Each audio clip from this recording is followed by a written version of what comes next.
Hello students and welcome to Programming in Java course. In this lecture we are going to study data types and control statements in Java. Data types किसी भी programming language में बहुत ही fundamental concept होता है। तो जावा में programming करने से पहले आपको डेटा टाइप्स समझना होगा कि जावा में कौन कौन सा डेटा टाइप्स अवेलेबल है। तो जावा में इंटीजर्स जैसे कि 1 2 3 4 दीज आर इंटीजर्स है ना, प्लस माइनस भी हो सकता है, नेगेटिव पॉजिटिव इंटीजर्स। तो इंटीजर्स के लिए जावा में we have 4 options: byte, short, int and long. ये डिपेंड करता है कि आपका नंबर कितना छोटा या कितना बड़ा है। फॉर स्मॉल नंबर्स आप बाइट यूज़ कर सकते हैं। अगर आपका इंटीजर काफ़ी बड़ा बड़ा इंटीजर है तो फिर आपके पास ऑप्शंस सॉर्ट, इंट, लॉन्ग का है। ठीक है, ओके।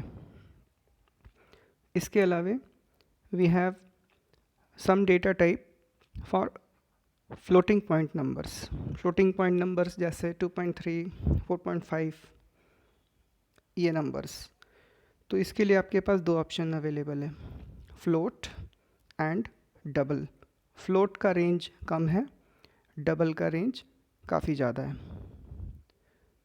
एंड कैरेक्टर्स के लिए जावा में कैर नाम का डेटा टाइप है।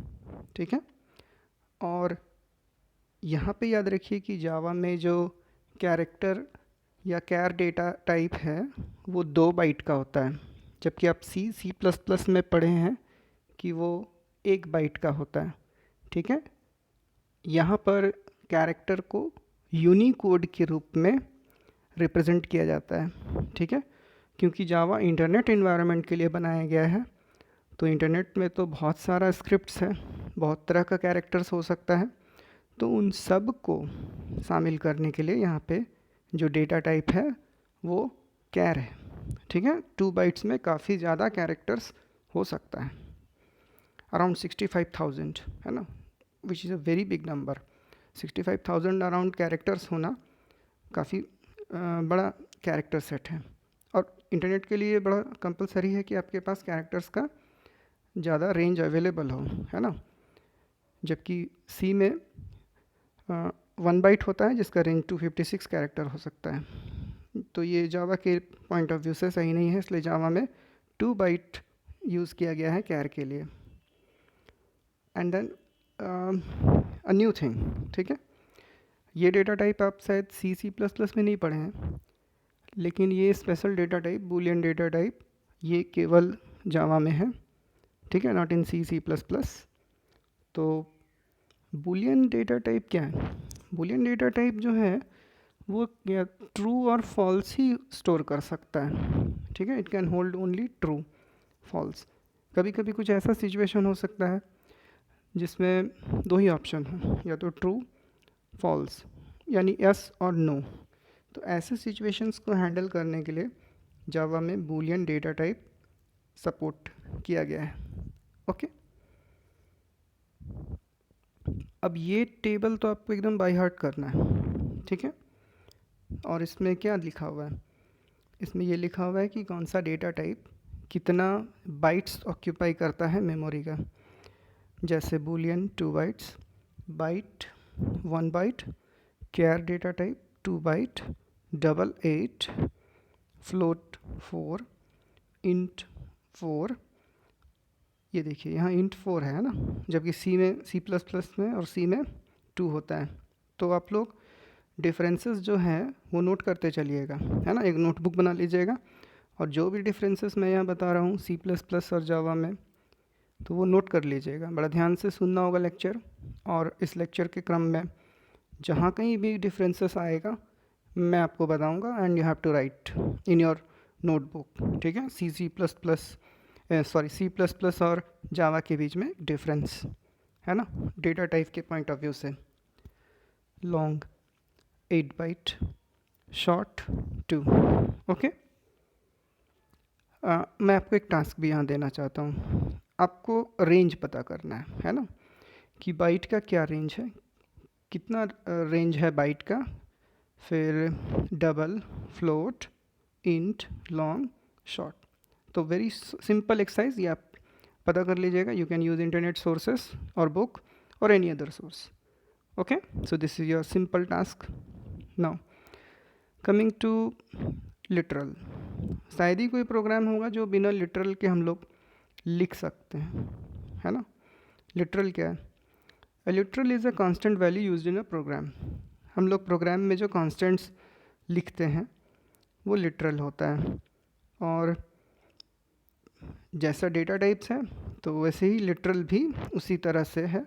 इंटीजर लिटरल जैसे 356, 356, ये क्या है? इंटीजर है। और फ्लोटिंग पॉइंट लिटरल 1.5 या 1.34 इंटू 10⁻10 यानी 10⁻10। तो ये फ्लोटिंग पॉइंट लिटरल है। अच्छा, ये भी एक डिफरेंस है जो कि आपको याद रखना है कि बाय डिफ़ॉल्ट, ठीक है, by default floating point literal Java में डबल ट्रीट किया जाता है ना, ना कि फ्लोट। अगर आपको फ्लोट चाहिए तो आपको 1.5f लिखना है। 1.5 is double but 1.5f is float. और इसका मतलब क्या है? फ्लोट 4 बाइट्स लेता है मेमोरी में, और 1.5 जो डबल है वो 8 बाइट्स लेगा, ठीक है। और जावा बाय डिफ़ॉल्ट जो है वो डबल लेता है ना। अगर आपको फ्लोट यूज़ करना है तो आपको f लिखना पड़ेगा, ठीक है। आगे मैं एक एग्जांपल भी इसका देने वाला हूँ, no worry. Okay, character literal. Character literal ये यूनिकोड कैरेक्टर सेट में से कोई भी वैल्यू हो सकता है, और हम लोग इसको सिंगल कोट्स में इनक्लोज करते हैं। जैसा कि C++ में आप पढ़े हैं, कैरेक्टर जो होगा लिटरल वो सिंगल कोट्स में ही होगा, है ना। तो वैसा ही यहाँ भी है। And long integer literal, long integer literal कोई भी इंटीजर हो सकता है, बस अंत में आपको L लिख देना है। Okay, it should end with L। Boolean literal में दो ही है, true, false. Okay, true, false. Now अभी जैसे मैंने आपको बताया कि मैं आपको बताऊंगा किस तरह से इन लिटरल्स को हम लोग यूज़ करते हैं प्रोग्राम में। तो डिक्लेयर एंड इनिशियलाइज वेरिएबल, ये देखिए इंट आई, कैसे वेरिएबल डिक्लेयर करना है? जो डेटा टाइप आपको चाहिए वो डेटा टाइप लिखिए, उसके बगल में वेरिएबल का नाम और अंत में सेमीकोलन, ठीक है। फ्लोट, अगर आपको डेटा टाइप चाहिए तो फ्लोट f1 इक्वल टू, और ये देखिए ये रहा लिटरल, f1 क्या है? वेरिएबल, फिर इक्वल टू, और उसके बाद में ये क्या लिखा हुआ है? 1.1123 f, दिस इज़ लिटरल, ठीक है। और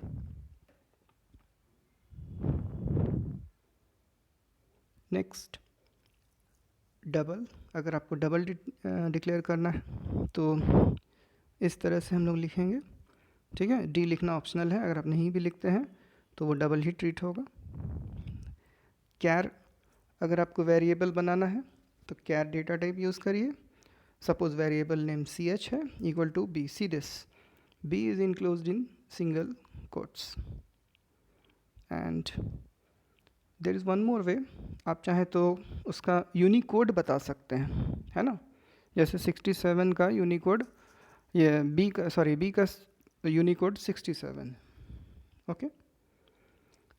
और बूलियन अगर आपको डिक्लेयर करना है तो आप लिखिए बूलियन, फिर b1, वेरिएबल का नाम कुछ भी हो सकता है, एनी मीनिंगफुल नेम, फिर इक्वल टू ट्रू, और यहाँ ट्रू क्या है? ये बूलियन लिटरल है, ओके। नाउ डायनामिक इनिशियलाइजेशन भी हम लोग कर सकते हैं जावा में। जब हम लोग वेरिएबल को दूसरे वेरिएबल्स की मदद से इनिशियलाइज करते हैं तो उसको डायनामिक इनिशियलाइजेशन बोला जाता है। or you can say variable which gets initialized during runtime is known as dynamic initialization of variable. Example, suppose यहाँ पे हम लोग वेरिएबल डिक्लेयर किए हैं int j equal to 6 k equal to 8, ठीक है। ये तो कंपाइल टाइम इनिशियलाइजेशन हो गया स्टैटिक। लेकिन अभी देखिए int i equal to j plus k, तो ये रहा डायनामिक इनिशियलाइजेशन। i को इनिशियलाइज किया गया है दूसरे वेरिएबल की मदद से, j और k की मदद से। इसको ही बोला जाता है डायनामिक इनिशियलाइजेशन। तो ये जो i वेरिएबल है it is initialised dynamically. Okay, तो अब हम लोग क्या करेंगे कि एक छोटा सा प्रोग्राम क्वेश्चन जो है, कुछ क्वेश्चंस सॉल्व करते हैं और एक छोटा सा प्रोग्राम भी हम लोग देखेंगे अभी। तो प्रोग्राम है बहुत ही simple, write a program in Java to find average of 3 integers, average of 3 integers. Second program, write a program to find area of circle, area of rectangle and area of square, है ना। एक ही programme, या चाहे तो आप 3 अलग अलग programme बना सकते हैं, area of circle, area of rectangle, area of square. Write a program to find simple interest given P यानी principal, R rate, T time as input. Formula आपको पता है, simple interest SI equal to P into R into T by 100, है ना। इसी तरह से area of circle 22/7 into R into R। इसी तरह से area of rectangle length into breadth, area of square side into side. तो ये आपको फार्मूला पता है, आपको प्रोग्राम्स लिखना है। पहला प्रोग्राम मैं आपको बता रहा हूँ, आप इस प्रोग्राम का हेल्प लेके बाकी प्रोग्राम्स बना सकते हैं, ठीक है। तो this is Java program to find average, जो क्वेश्चन नंबर 1 था उसका आंसर। फर्स्ट लाइन, ये देखिए, ये आप पहली बार देख रहे हैं जावा में कि प्रोग्राम में सबसे पहले इंपोर्ट लिखा हुआ है। इंपोर्ट का काम क्या है कि जावा का जो प्री डिफाइंड क्लास है, जो क्लास लाइब्रेरी या API है, उसमें से जिसको भी आप चाहें अगर आपके क्लास में यूज़ करना है आपके प्रोग्राम में, तो आप उसको इंपोर्ट करिए। तो यहाँ पे हम लोग लिखते हैं import java dot util dot star asterisk semicolon. तो हम लोग इस जावा के अंदर, जावा पैकेज के अंदर, यूटिल के अंदर जो है सारा क्लासेस को इंपोर्ट कर लेते हैं, है ना। जिसका रिक्वायरमेंट है वो इंपोर्ट हो जाएगा। It is very much like include, जो आप C++ में लिखते हैं इंक्लूड, उसी के जैसा है ये, ठीक है। और आपको नोट करते जाना है कि ये केस सेंसिटिव है ना। अगर आप इंपोर्ट को कैपिटल लिख देंगे तो रन नहीं होगा, और सेमीकोलन देना भूल जाएंगे तो भी रन नहीं होगा। तो ये सब जो आपको ध्यान रखना है ना। और इसके बाद हम लोग क्लास बनाएंगे। तो जावा का प्रोग्राम बिना क्लास के नहीं बन सकता है, ठीक है। जावा का प्रोग्राम बिना क्लास के नहीं बन सकता है, जबकि C++ में ऐसा नहीं था। ये देखिए एक और डिफरेंस, C++ को full object oriented language, object oriented programming language नहीं बोला जाता है, जबकि जावा को full object oriented programming language बोला जाता है। क्यों? क्योंकि इसमें बिना क्लास के प्रोग्रामिंग हो ही नहीं सकता है। यही एक कारण है जिसके कारण जावा को full object oriented programming language बोला जाता है। और जिस क्लास में मेन मेथड होता है उसको एप्लीकेशन क्लास बोला जाता है, ठीक है। तो हम लोग का इस क्लास के अंदर मेन मेथड है, इसलिए हम लोग इसको एप्लीकेशन क्लास बोलेंगे। और क्योंकि ये एवरेज निकालने के लिए है तो हम लोग नेम इस क्लास का दे रहे हैं एवरेज APP, ठीक है। ये देखिए एवरेज का A कैपिटल है, और उसके बाद जो नेक्स्ट वर्ड है क्लास का नाम में दूसरा वर्ड है APP एप्लीकेशन, उसका A कैपिटल है। ये जावा कन्वेंशन है। जावा का कन्वेंशन है कि आपका क्लास का नाम कैपिटल लेटर से स्टार्ट होना चाहिए, और अगर उसमें 2 वर्ड है तो दूसरा वर्ड का पहला लेटर कैपिटल होना ही चाहिए, है ना। ये कन्वेंशन है, आप चाहे तो नहीं फॉलो कर सकते हैं, आप स्मॉल में लिखिएगा रन हो जाएगा, ठीक है। फिर उसके बाद कर्ली ब्रैकेट, और ये लाइन तो आपको रट लेना होगा। Public static void main string arcs. Note करिए स्ट्रिंग का एस कैपिटल, ठीक है। इस पूरे लाइन को अभी एक्सप्लेन नहीं कर रहे हैं, है ना। जैसे जैसे क्लास प्रोग्रामिंग का आगे बढ़ेगा आपको ये समझ में आ जाएगा कि यहाँ पब्लिक क्यों है, स्टैटिक क्यों है, मेन वॉइड क्या है, वॉइड का मतलब क्या है, ये स्ट्रिंग क्या है, आर्क्स क्यों लिखते हैं। तो आपको जैसे जैसे ये क्लास आगे बढ़ेगा आपको इन सब का मतलब पता चल जाएगा। फ़िलहाल आप इसको याद कर लीजिए कि ये लाइन हमको लिखना ही है ना। Public static void main string arcs. Next, फिर एक कर्ली ब्रैकेट ओपन, यहाँ पे मेन मेथड अब डिफाइन करना है और यही रन होने वाला है ना। मेन मेथड से ही रन होता है प्रोग्राम। तो हम लोग इसमें स्कैनर देखिए, अभी हम लोग क्या कर रहे हैं कि ये प्रोग्राम में जो वैल्यू होगा 3 नंबर्स यूज़र इनपुट करेगा, ठीक है। यूज़र जो है वो इनपुट करेगा, यानी रन टाइम इनपुट होगा। जब रन होगा तभी इनपुट आएगा। तो रन टाइम इनपुट कराने के लिए हम लोग को एक प्री डिफाइंड क्लास है स्कैनर नाम का, उसको यूज़ करना है। और हम लोग स्कैनर नाम का एक क्लास यूज़ कर रहे हैं और उसका एक ऑब्जेक्ट बना रहे हैं। इन यहाँ एक ऑब्जेक्ट है और उसको बनाने का तरीका है equal to new object create करते हैं, स्कैनर ऑब्जेक्ट, ये कंस्ट्रक्टर है और उसमें सिस्टम डॉट इन, यानी ये जो ऑब्जेक्ट है ये कनेक्ट होगा system dot in. System dot in यानी कि कीबोर्ड से आप जो भी प्रेस करेंगे वही ये कंस्ट्रक्टर यूज़ करेगा। ओके, नेक्स्ट, अभी एक मैसेज प्रिंट होगा, system dot out dot println enter 3 numbers. ये मैसेज स्क्रीन पे फ्लैश करेगा। System dot out dot println, it is like print F या सी आउट, जो सी में आप पढ़ें C++ में। फिर उसके बाद हम लोग एक वेरिएबल डिक्लेयर किए इंट x इक्वल टू, और इसमें वैल्यू क्या होगा, इन डॉट नेक्स्ट इंट, यानी जो भी आप इंटीजर इंटर करेंगे कीबोर्ड से वो इसमें असाइन हो जाएगा, ठीक है। Run time input. नेक्स्ट, फिर उसके बाद दूसरा वेरिएबल y डिक्लेयर किए और उसमें जो है नेक्स्ट इंट असाइन हो जाएगा। नेक्स्ट इंटीजर जो आप एंटर करिएगा वो y में चला जाएगा। इसी तरह से z में अगेन इसका डेटा टाइप इंटीजर है, ठीक है। और एक और वेरिएबल हम लोग ले रहे हैं एवरेज निकालने के लिए। एवरेज का फार्मूला है you have to add 3 numbers and divided by 3, so x plus y plus z by 3। Okay, ये एवरेज निकल गया एंड विल डिस्प्ले इट, ठीक है। ओके, और फिर उसके बाद बस यही करना है। तो मेथड को बंद करते हैं, क्लास को बंद करते हैं, फिर उसको सेव करेंगे। सेव हम लोग इसी नाम से करेंगे जिस नाम से एवरेज APP है। फिर उसको कंपाइल करेंगे और फिर रन कराएंगे। कैसे कंपाइल करना है, कैसे रन कराना है, ये मैंने प्रीवियस लेक्चर में बताया है, तो आप उसको ज़रूर देख लीजिएगा और उसके बाद इसको कंपाइल करके रन कराइएगा। आप इसमें एक छोटा सा इम्प्रूवमेंट कर सकते हैं कि इंट की जगह पे आप डबल डेटा टाइप यूज़ कर सकते हैं, फ्लोट यूज़ कर सकते हैं, है ना। तो फिर जो मेथड आप यूज़ करेंगे, नेक्स्ट इंट की जगह अगर आपको फ्लोट में लेना है तो नेक्स्ट फ्लोट लिख दीजिएगा, अगर डबल में चाहिए तो नेक्स्ट डबल, लॉन्ग में चाहिए तो नेक्स्ट लॉन्ग, है ना। और कैपिटल हो जाएगा। देखिए नेक्स्ट के बाद इंट आई कैपिटल है तो उसी तरह से नेक्स्ट वर्ड कैपिटल हो जाता है। ये जावा कन्वेंशन है। फिर नेक्स्ट डबल, नेक्स्ट बाइट, जैसा आपका रिक्वायरमेंट है तो वैसे ही ये फंक्शन का नाम बदलेगा। ओके, तो इन तीनों नंबर को ऐड करके हम लोग डिवाइड किए 3 से और एवरेज हम लोग को मिल गया, ठीक है। बाकी दोनों प्रोग्राम आपका होमवर्क है, ठीक है।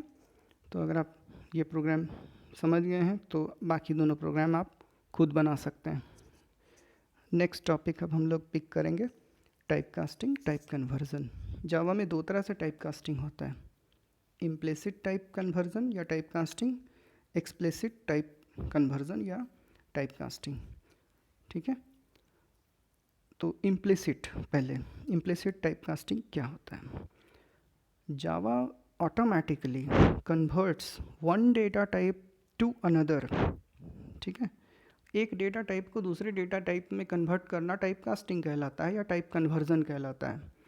तो जावा ये ऑटोमेटिकली कर देता है। कब? अगर if both of the following points are true, अगर इनमें से दोनों बात सही हो तब। पहला, data type and variable types are compatible. ठीक है, आप डेटा टाइप जो है इंटीजर को इंटीजर में डाल सकते हैं, है ना, इंटीजर, फ्लोट, डबल, ये सब कंपैटिबल, नंबर्स जैसे कंपैटिबल है। अगर आप इनकम्पैटिबल जैसे कि कैरेक्टर को असाइन करना चाहेंगे नंबर में तो सिस्टम इसको अलाउ नहीं करेगा। तो कंपैटिबिलिटी होना चाहिए पहले डेटा टाइप के बीच में। ठीक है। दूसरा, target data type has larger range. इसको समझने के लिए, जैसे आपके पास एक मग में वाटर है और एक बकेट है, तो मग का वाटर आप बकेट में ट्रांसफ़र कर सकते हैं, है ना, कोई प्रॉब्लम नहीं होगा क्योंकि मग में कम वाटर होगा। तो और जो बकेट है उसका कैपेसिटी ज़्यादा है। तो अगर आप इंट को लॉन्ग में डाल रहे हैं तो हो जाएगा, ये इम्प्लिसिट हो जाएगा, ऑटोमेटिक हो सकता है ना, क्योंकि आप जो है एक स्मॉलर डेटा टाइप को एक बड़े डेटा टाइप में डाल रहे हैं। ठीक है, लार्जर रेंज वाले डेटा टाइप में डाल रहे हैं। तो ये संभव है, ये ऑटोमेटिक हो सकता है, इसको इम्प्लिसिट बोलते हैं, अपने आप हो जाएगा। ओके, इसको वाइडनिंग बोलते हैं क्योंकि आप वाइडनिंग कर रहे हैं, कन्वर्जन करके आप बड़ा डेटा टाइप दे रहे हैं। ओके, ठीक है, लेकिन आप उसका उल्टा करना चाहेंगे तब नहीं होगा। यानी आप can you transfer water of bucket to mug? No, आप ऐसा नहीं कर सकते हैं क्योंकि इसमें वाटर लॉस हो सकता है। तो फिर एक दूसरा जो एक्सप्लिसिट है, जो प्रोग्रामर को करना होता है ना, वो जावा में ऑटोमेटिक नहीं होता है, प्रोग्रामर्स को करना पड़ता है। अगर आप लार्जर रेंज को स्मॉलर रेंज में डालना चाह रहे हैं तो आपको एक्सप्लिसिट करना होगा। जैसे आप लॉन्ग को इंट में डालना चाह रहे हैं, डबल को फ्लोट में असाइन करना चाह रहे हैं, है ना, बड़े से छोटा डेटा टाइप में जाना चाह रहे हैं, तो फिर आपको इसको एक्सप्लिसिट करना होगा, है ना। And this is explicit type casting. ऐसा करने से डेटा लॉस हो सकता है, इसको नैरोइंग कन्वर्जन बोलते हैं, है ना, क्योंकि आप डेटा टाइप का साइज़ घटा दे रहे हैं। तो it may result in, remember, it may result in data precision loss. ठीक है। नाउ अभी बहुत क्विकली हम लोग ऑपरेटर्स पढ़ने वाले हैं। ये ऑपरेटर्स लगभग वही है जो आप पहले से जानते हैं। ठीक है, operators, arithmetic operators, increment, plus plus, minus minus, है ना, ये भी सी प्लस प्लस में है। एडिशन एंड सब्ट्रैक्शन, प्लस और माइनस, मल्टीप्लिकेशन डिवीज़न के लिए सेम ऑपरेटर है। फिर मॉडुलस, रिमाइंडर निकालने के लिए ये परसेंट ऑपरेटर, और रिलेशनल ऑपरेटर इसमें कंपेयर करने के लिए less than, greater than equal to, less than equal to, double equal to, not equal to, ये सारा वही ऑपरेटर्स है। और ये ऑपरेटर्स ट्रू या फॉल्स बताता है ना, ट्रू या फॉल्स। सी प्लस प्लस में ये 1 और 0 बताता है। यहाँ एक डिफरेंस है सी प्लस प्लस और जावा में relational operators true false result देता है, जबकि जावा में ट्रू फॉल्स, जबकि सी प्लस प्लस में 1 और 0, 1 stands for true, 0 stands for false. Logical operators भी इसमें वही है, एंड, डबल एम्परसेंट, फिर और, नॉट। ठीक है, ये बूलियन ऑपरेंड्स और बूलियन रिटर्न करता है, यानी ट्रू फॉल्स, ये भी ट्रू फॉल्स ही रिटर्न करता है, जबकि सी प्लस प्लस में 1 और 0। तो यहाँ एक और डिफरेंस आपको पता चल गया। Next, bitwise operators. अभी बीट वाइज ऑपरेटर्स वही है जो आप पहले से जानते हैं, and, XOR, or, left shift, right shift, unary not. फिर कंडीशनल ऑपरेटर अगेन सेम है, ये भी सी प्लस प्लस में अवेलेबल है, जैसे क्वेश्चन मार्क, कॉलन, ये इफ़ देन एल्स के जैसा होता है। For example x equal to Y greater than 10, अगर ये कंडीशन सही होगा, y greater than 10, suppose y का वैल्यू 11 है, कंडीशन ट्रू होगा तो कॉलन से पहले वाला यानी 1 एग्जीक्यूट होगा, और अगर ये कंडीशन फॉल्स हुआ तो 0 एग्जीक्यूट हो जाएगा।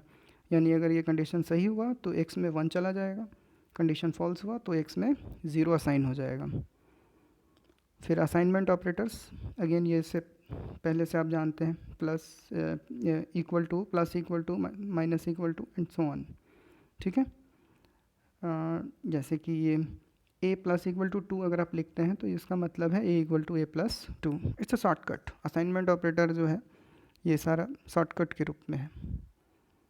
और ये operator precedence chart, again it is, ये टेबल आप याद कर लीजिएगा, है ना, इससे पता चलता है कौन सा ऑपरेटर पहले रन होता है, कौन सा ऑपरेटर बाद में एग्जीक्यूट होता है।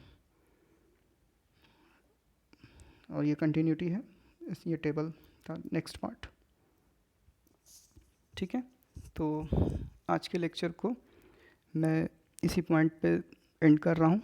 आज के लेक्चर में मैंने आपको बताया कि डेटा टाइप्स और ऑपरेटर्स के बारे में, और हम लोगों ने एक छोटा सा प्रोग्राम भी लिखा है। आपके लिए कुछ टास्क भी था इस लेक्चर में, एंड आई होप कि आप उस टास्क को करेंगे।